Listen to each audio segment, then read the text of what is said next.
Wow, man, I'm here, I'm recording, I'm doing stuff, and I'm not talking because it's been so damn long since I actually did a motovlog. So, I need a checklist. So, more or less, hello everybody on YouTube. It's the Wingnut. And I'm in traffic. Yep, traffic.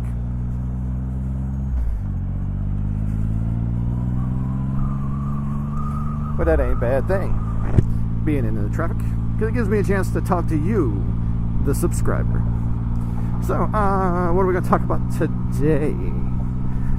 Well, more or less, this isn't a new topic, but it's a topic that has came up. Of course, I saw it on one of those little feeds that just makes you really, really angry because how it's portrayed. And then I decided, I'm going to dig further into this. So what the headline that I read initially was, millennials want veterans, the term veteran, to include, I think it was protesters. You know what? And I really don't remember. It was just such an outrageous thing, right? So I really didn't pay that mind. But so you know what? This is some clickbait shit. So I'm gonna fall down this rabbit hole and I'm gonna click on it. So I ended up clicking on it and I read the actual article that was based on it. So it ended up being like shared like half a dozen times, half a dozen sources, everybody putting their spin on it. And then all of it came down to the article, which is listed in the description below. Feel free to read it and have your take on it. So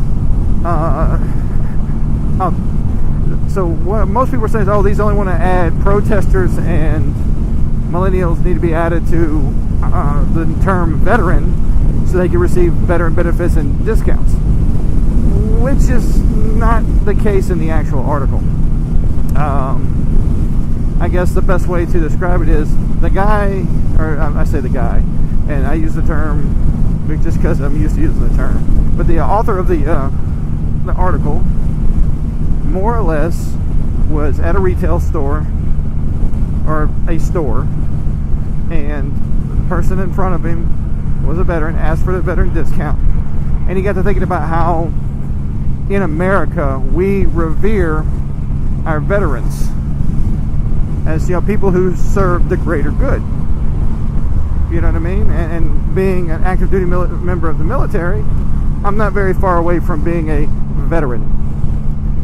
But we also talk about like veteran police officers and veteran firefighters. So the people we consider veterans of civil service in the military are set, have this own little category, this little slice of Americana ourselves. And what they were saying was that, well, what about the people who work through nonviolent protests, through lobbying, people who do everything but put their lives on the line? And actually, and before I go any further statement, there are some protesters who, because of what they believed in, put their lives on the line through nonviolent protests, because it has happened, and through violent protests. So I use the term put their lives on the line loosely, but it has happened. So I'm not going to dispute that. But more or less, they weren't saying it has to happen. It was more like a gestation, like a thought, just kind of chewing the fat, so to speak, about, well, what if we did expand the term veteran to include people who do nonviolent protests, who do lobbying, work for the greater good, but they do it in a way that doesn't cost lives. Should they not be considered veterans? Should they not have a sliver? And you know what? That's a fair argument, because there are people and there are movements that are doing a lot of really, really, really good through nonviolent protests, through lobbying, through everything else, to make our country a better place. And when I say make the country a better place, what I'm talking about is anytime there's improvement, it's better. All right? So don't give me that, what do you mean make it better? Trust me, we got some shit to fix. But, you know, these are my personal opinions and no one else's. So, yeah, whatever. Have at it.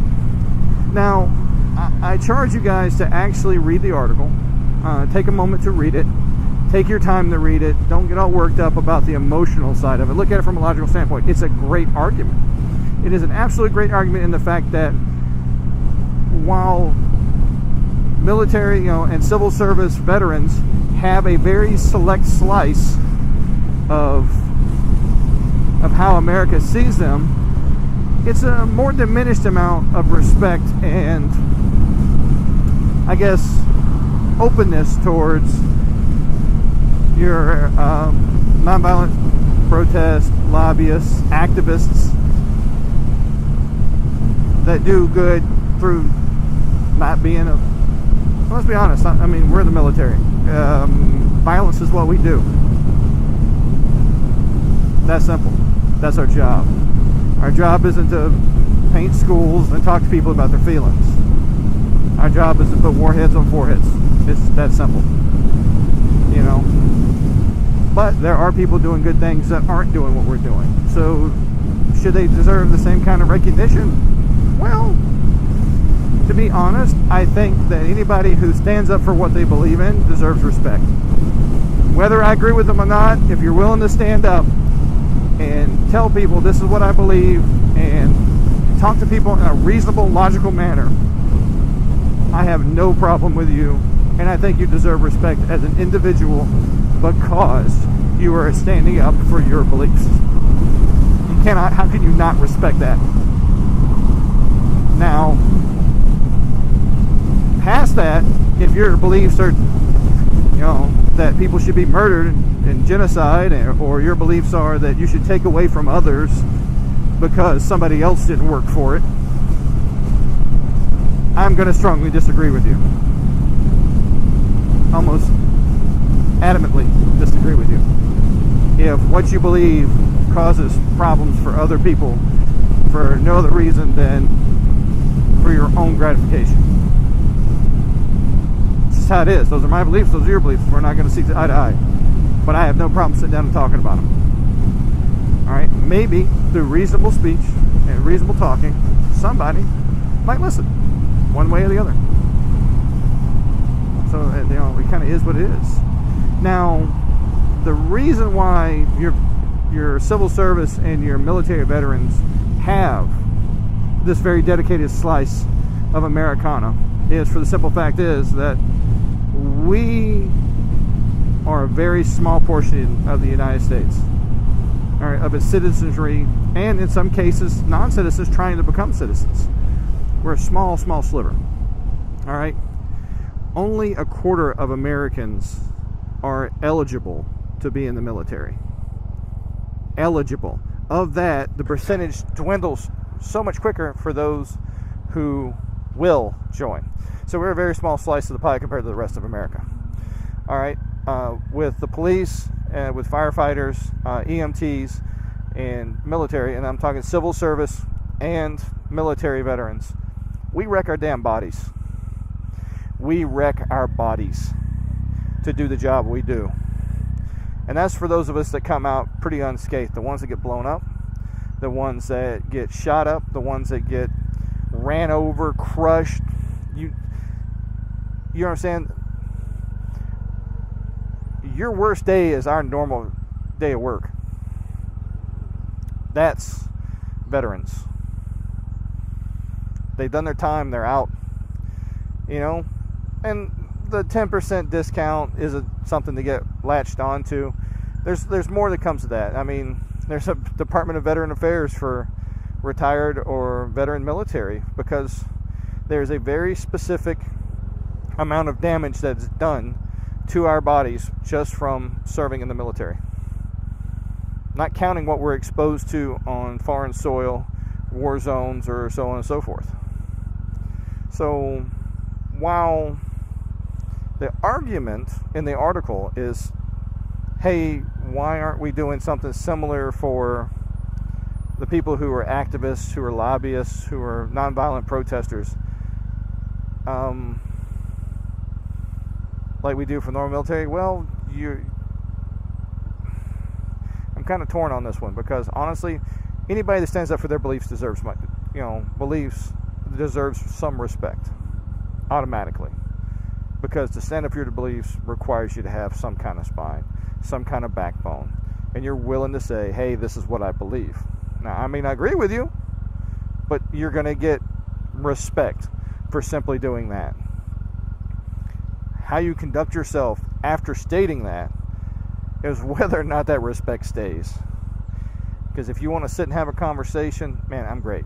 The next thing too is with your lobbyists, your activists, and protesters, you're making a physical choice to go out there into harm's way, just like we are in the military. The difference is you can choose to leave if it gets too hot for you. We don't.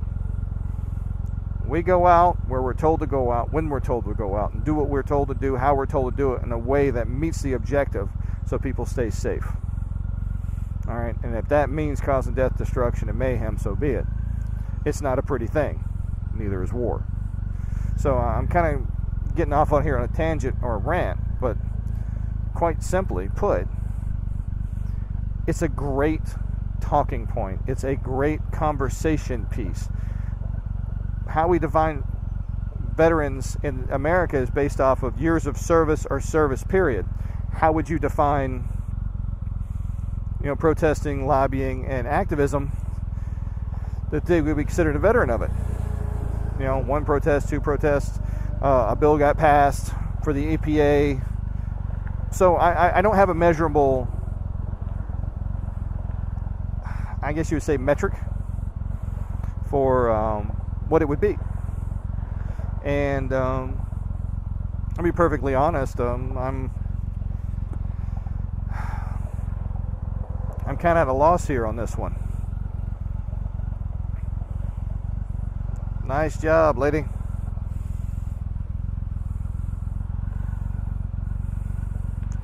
We're at a stop.